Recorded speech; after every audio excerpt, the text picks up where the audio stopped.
Hari ini kita akan belajar bersama-sama dari Alkitab kita. Dan kita akan lihat Markus pasal yang ke-10. Saya nggak akan bacakan, tapi saya cuman kasih biar kita ancang-ancang. Markus pasal 10. Markus pasal 10 ayat 46 sampai 52.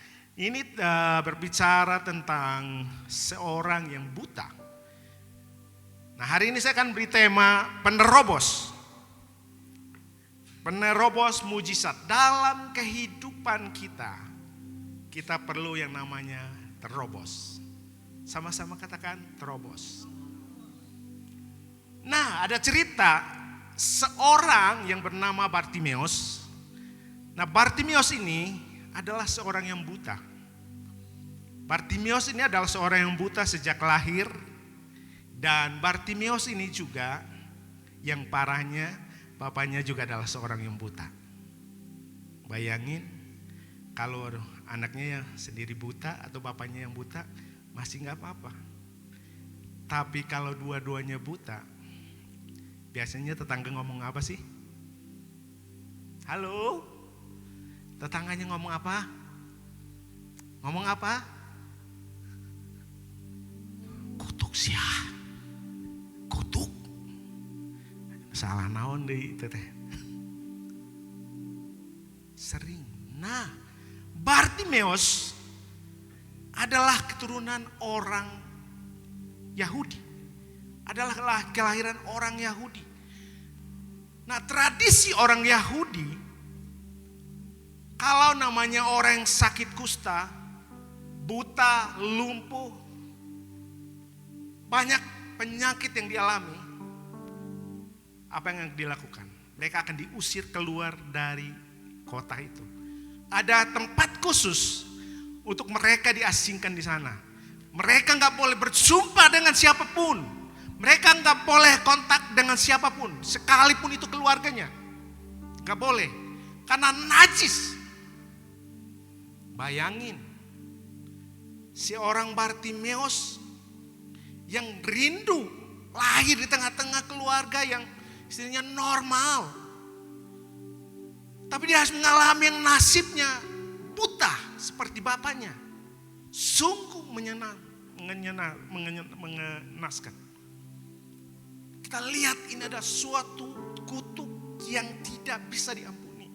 Kalau orang Ibrani, orang Yahudi, itu tidak bisa lagi dia kasih ampun. Karena dia adalah keluarga yang terkutuk. Dia terkutuk, harus diusir dari tengah-tengah orang Yahudi. Nah, dari peristiwa ini kita belajar, kenapa sih Bartimeus sekalipun dia buta, orang tuanya buta, tapi dia mau belajar untuk menerobos yang nama mujizat. Mungkin mujizat gak biasanya. Dia udah gak bisa berharap. Satu-satunya yang dia bisa diharapkan, dia pergi ke dokter, minta ganti bola matanya supaya dia bisa dapat melihat. Setuju? Tapi Bartimeus, kalau orang Ibrani, orang Yahudi, mereka tiap hari diajarkan di rumah-rumah ibadat.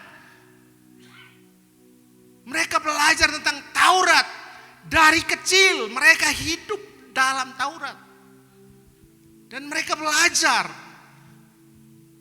Taurat itu, mereka menghafal mati-matian. Semua kalimat, mungkin titik komanya mereka gak pernah salah. Nah, waktu dia mendengar ada seorang pribadi yang namanya Yesus datang ke kota Yeriko. Nah, kota Yeriko ini ada sebuah kota yang kota bisnis. Kalau di Bandung mungkin bukan ya kok ya. Kalau di Bandung mungkin Jakarta ya. Jakarta, Batam, terus apa lagi? Singapura. Nah, kota-kota ini biasanya dipenuhi dengan orang-orang yang punya usaha, orang-orang yang istilahnya beken dalam dunia usaha, marketplace. Dan orang-orang terhormat. Nah, di situ tidak boleh ada seorang pun yang datang, terutama yang namanya orang buta, orang miskin, orang sakit kusta dan lain sebagainya. Gak boleh ada di tengah-tengah mereka. Karena mereka gak senang. Nah, Yerusalem, Yeriko ini adalah kota perdagangan. Dan kita melihat dari kota perdagangan itu, kenapa Bartimeus tiba-tiba dia ada muncul? Karena dia sedang mendengar. Nah, coba kita lihat ayat yang poin yang pertama. Bartimeus adalah seorang penerobos mujizat. Berani menerobos mujizat.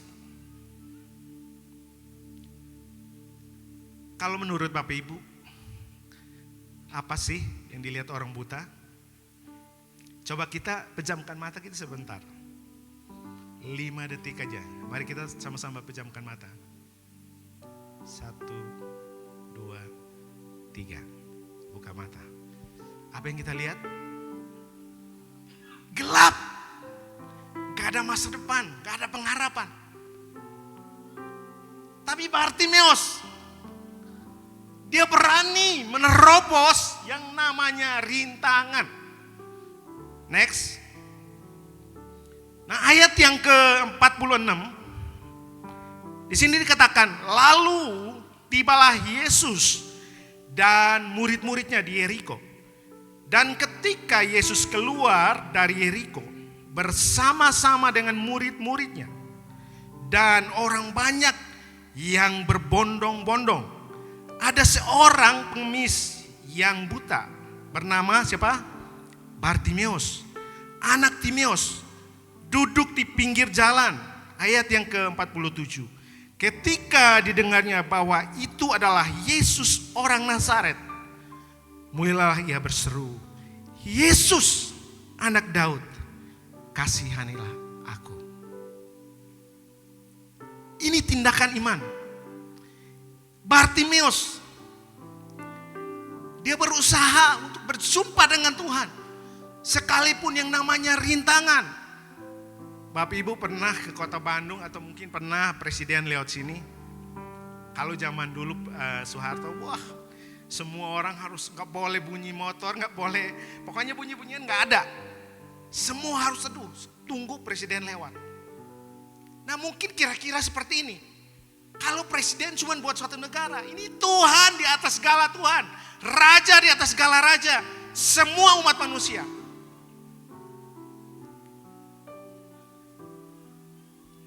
Dia lewat.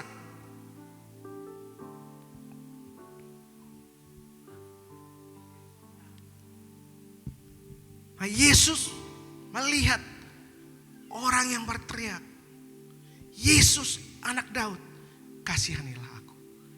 Orang berusaha untuk menghadang dia.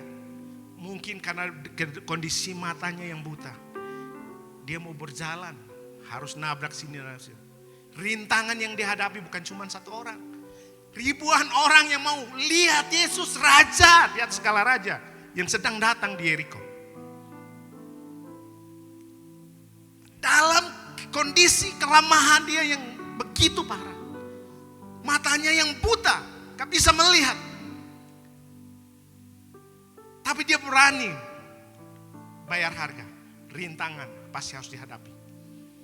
Nah, dalam kehidupan kita belajar dari si orang namanya Bartimeus. Kita belajar, mungkin dalam kehidupan kita, keluarga kita, sakit penyakit kita sedang hadapi rintangan itu. Tapi biarlah rintangan itu jangan membuat iman kita goyah. Amin. Nah, seringkali dalam kehidupan kita, waktu ada rintangan, kita mulai menyerah. Betul? Betul?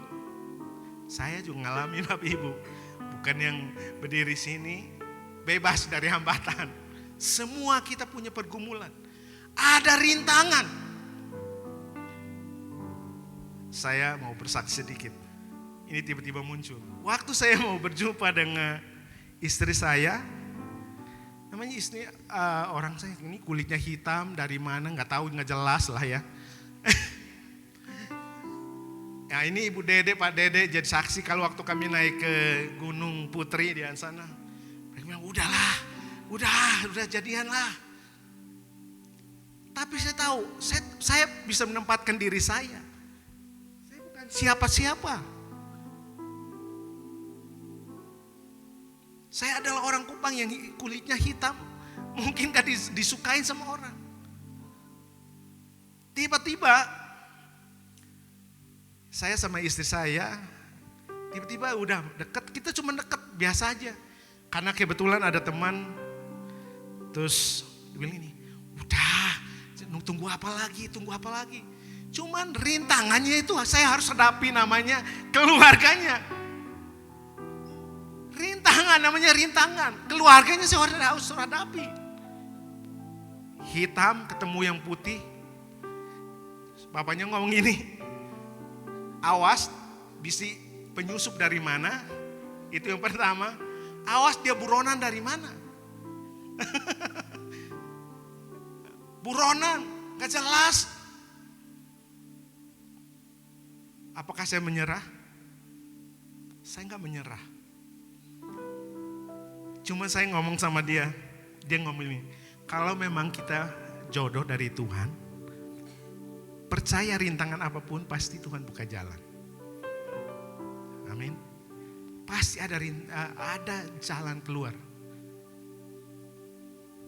Dan begitu jalan kita cuma lewat telepon, zaman itu lewat telepon. Dan kami cuma teleponan. Dia pulang kerja jam 6:30 malam lah, karena dia kerja di pabrik. Cuma teleponan. Kangen-kangenan lah gitulah ya, anak muda, basa-basi. Udah tiba-tiba kita jalan, satu saat kami mau pergi, Ibu Dede mau pergi beli tamborin. Waktu gereja itu masih bukan gedung kayak ini.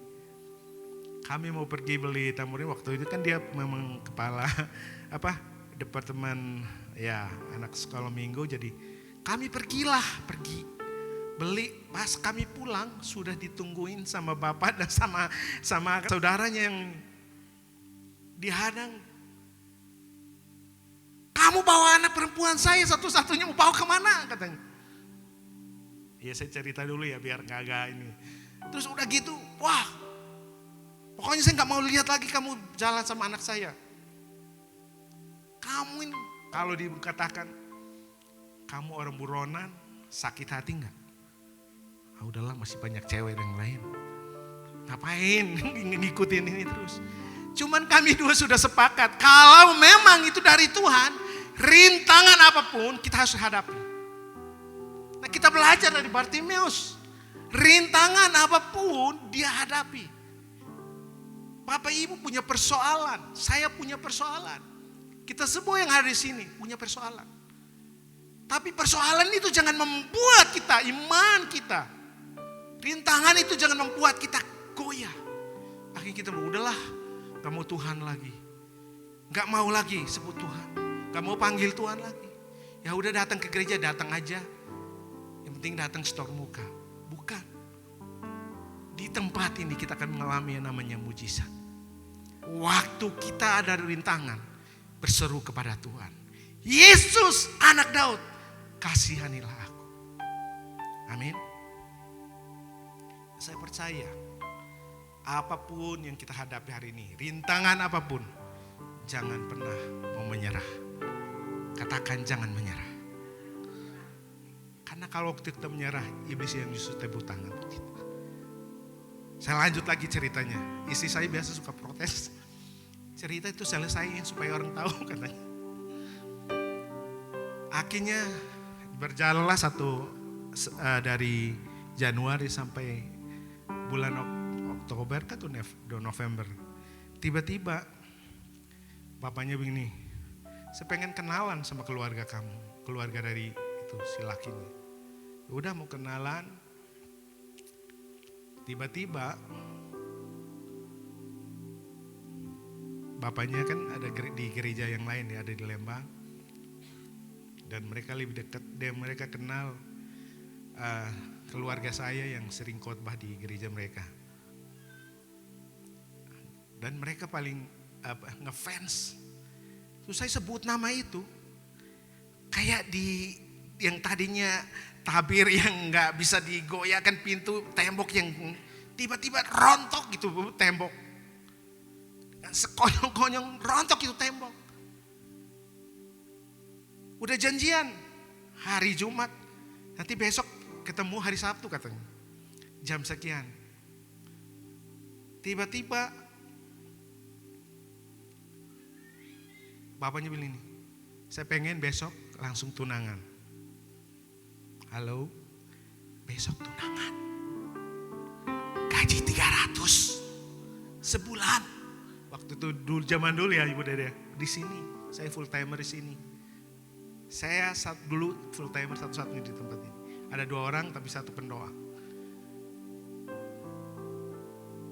Waduh, kumaha ya. Aduh Tuhan, besok harus tunangan, gak ada apa-apa. Cuman bawa baju, nasib anak kos cuma numpang. Tapi saya percaya saya punya Yesus yang saya sembah. Yesus yang saya layani hebat.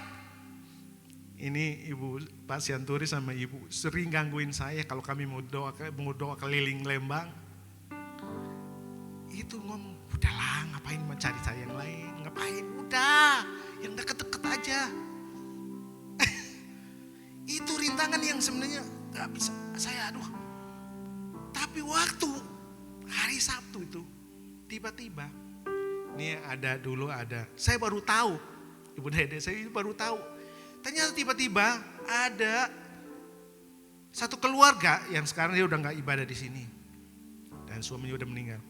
Tiba-tiba telepon ke Ibu Lika bilang nih, ada semua yang harus dibawa untuk tunangan, semua udah disiapin. Tepuk tangan dong. Waktu kita menghadapi rintangan, jangan pernah mundur. Kalau kita mundur, kita akan kalah. Tapi waktu kita mau maju, hadapi rintangan itu, Tuhan akan kasih kemenangan dalam hidup kita.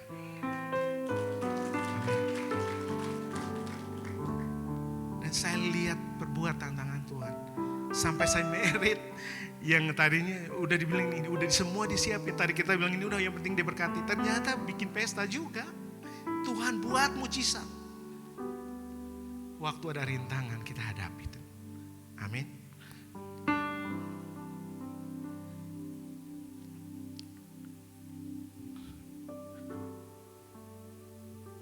Bartimeus tahu persis karena dia tahu firman Tuhan. Dia tahu, dia baca firman Tuhan. Dalam kondisi dia buta, dia cuma menjadi mendengar. Tapi firman Tuhannya cuma dengar lewat telinga, itu tak tertanam dalam hatinya. Dan tertimbul, dia percaya sama Tuhan. Dia percaya bahwa rintangan apapun, waktu dia berjumpa dengan Tuhan, pasti ada mujizat dalam hidupnya. Poin yang kedua, Bartimeus menerobos dengan iman.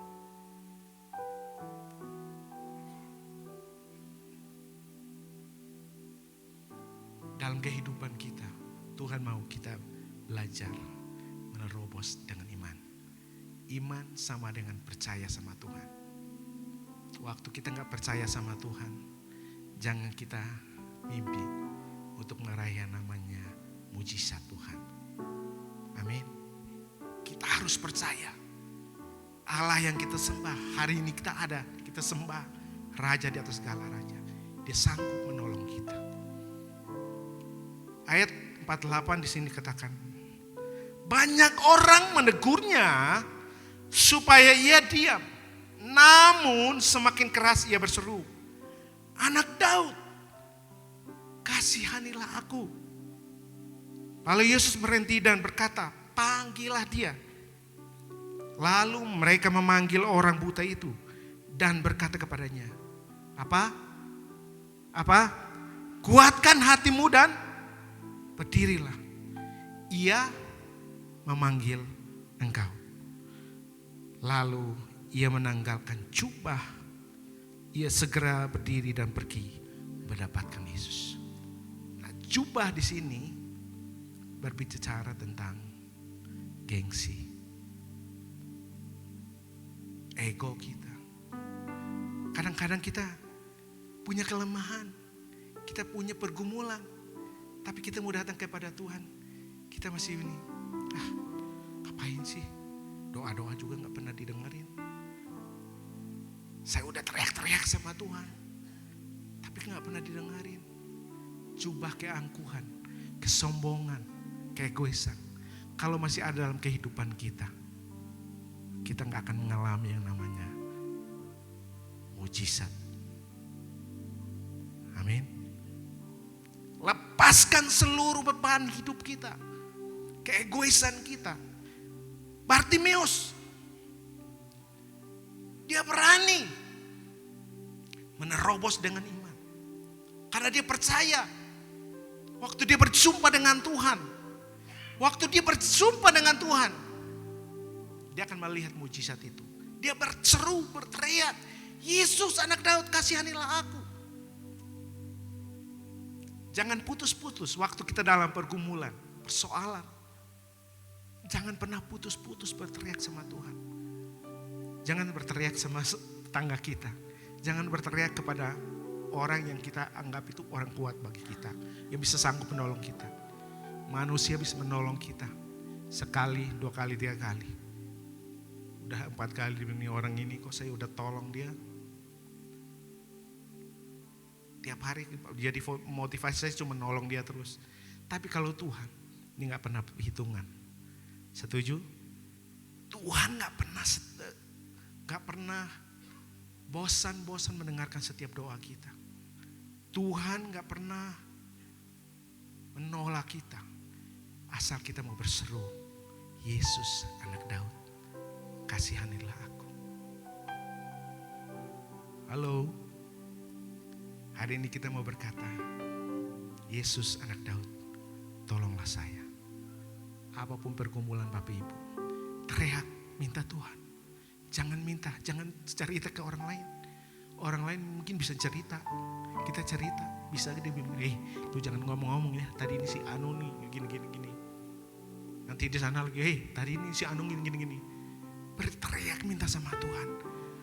Seberat apapun persoalan, pergumulan hidup kita, percaya sama Tuhan. Amin. Berteriak minta sama Tuhan. Dia akan sanggup mendengar setiap doa-doa kita. Amin. Yang ketiga, kesabaran seorang Bartimeus menghasilkan mujizat. Dalam kehidupan kita, Tuhan butuh kesabaran. Karena kesabaran itu akan menghasilkan buah. Ayat 51, tanya Yesus kepadanya, apa yang kau kehendaki supaya aku perbuat bagimu? Hari ini berbicara dalam hati kita. Tanya Yesus, anak Daud, kasihanilah aku. Ubah hidup saya, pulihkan hidup saya, sembuhkan saya. Jawab orang buta itu, Rabuni, supaya aku dapat apa? Melihat. Biasanya orang buta minta apa? Receh. Itu receh. Receh itu bisa habis dalam satu waktu. Setuju? Receh itu bisa habis dalam sekejap. Tapi dia gak minta mujizat receh. Dia minta mujizat yang luar biasa. Double portion. Supaya dia dapat melihat. Berdoa, minta mujizat. Dapat melihat apa yang Tuhan mau dalam kehidupan kita. Amin. Doa, minta Tuhan. Ubahkan dengan cara mindsetnya Tuhan dalam kehidupan kita. Kalau kita minta itu, Tuhan akan nyembuhkan. Ayat 52. Lalu kata Yesus kepadanya, pergilah. Apa? Imanmu telah menyelamatkan engkau. Pada saat itu juga melihatlah ia. Lalu ia mengikuti Yesus dalam perjalanannya. hari ini kita belajar rintangan, masalah apapun yang kita hadapi hari ini. Percayalah, waktu kita sabar, waktu kita tekun, kita menantikan janji Tuhan, itu akan Tuhan lakukan atas hidup kita. Amin. Sebagai kesimpulan, kemarin ini ada pesan-pesan khusus dari tim hiking. Pesan-pesan khusus dari tim hiking. Pak Pendeta, besok khotbah jangan lama-lama ya. Tapi ini udah lama ya Kang Den. Ini kayaknya udah lebih dari 40 menit. Nah ini kesimpulan, jangan pernah takut terhadap rintangan apapun. Karena ketakutan akan membuat kita tidak mengalami terobosan. Yang kedua, tetap percaya dengan iman. Karena iman itu akan memampukan kita untuk melihat mujizat atas hidup kita. Yang ketiga, ketekunan dan kesabaran mendatangkan mujizat atas hidup kita. Amin. Dalam kehidupan kita, percayalah, semua masalah Tuhan tahu, Tuhan mengerti, dan Tuhan peduli dengan hidup kita. Dia akan memberikan kita jalan keluar waktu kita mau berseru kepada Tuhan, waktu kita mau berteriak dengan tidak putus-putusnya meminta pertolongan daripadanya. Dia akan turun tangan untuk memberkati kita. Kalau Bartimeus di Tuhan tolong, Bapak, Ibu, dan saya, Tuhan pasti tolong. Amin. Demikian firman Tuhan.